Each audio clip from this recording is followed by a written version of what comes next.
ചില സംസാരങ്ങളൊക്കെ വല്ലാത്ത രസമായിരിക്കും.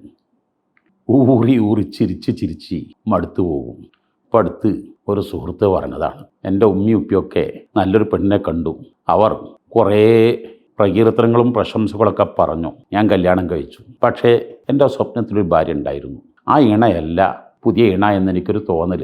അങ്ങനെ ഞാൻ അവളെ ഒഴിവാക്കി.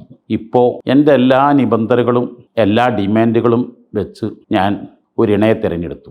ഇപ്പോൾ മഹാകഷ്ടകാലത്തിലാണ്. നേരത്തേത് ഒരു ഗോൾഡ് ടാങ്കായിരുന്നു, ഇപ്പോഴത്തേത് ഒരു വേസ്റ്റ് ടാങ്കാണ്. എന്നെ പൊട്ടീസാക്കലും എന്നെ മയക്കിക്കെടുത്തലും അല്ലാതെ എൻ്റെ ജീവിതത്തിൽ ഒരു സുഖം ഒരു സന്തോഷവും അവളിൽ നിന്ന് എനിക്ക് കിട്ടുന്നില്ല. മറ്റോളെ എവിടെയെന്ന് ചോദിച്ചപ്പോൾ ഓളെ വേറൊരോ കല്യാണം കഴിച്ച് ഗൾഫിലോ മറ്റോ നല്ല സന്തോഷത്തിൽ കഴിയുന്നു എന്നാണ് അറിയുന്നത്. കണ്ണു പോകുമ്പോഴാണ് കാഴ്ചയുടെ ഗുണം അറിയാറുള്ളത്. നാക്കിന് പുണ്ണ് വരുമ്പോഴാണ് ഭക്ഷങ്ങളുടെ പഴയകാല സ്വാദുകളൊക്കെ മനസ്സാക്കിയിരുന്നത്. കേൾവിക്ക് തടസ്സം വരുമ്പോഴാണ് കേൾവിയുടെ പവർ മനസ്സാകുന്നത്. എന്ന പോലെ ഉള്ളത് വിട്ട് മറ്റൊന്നെടുത്ത് പരാജയത്തിൽ പെട്ടുപോകരുത്. ഇണ തുണ അത് താൽക്കാലിക പ്രതിഭാസമല്ല. എക്കാലത്തേക്കും ഇണയും തുണയും ന്യൂനതകളും കുറവുകളും മനുഷ്യ സഹജമാണ്.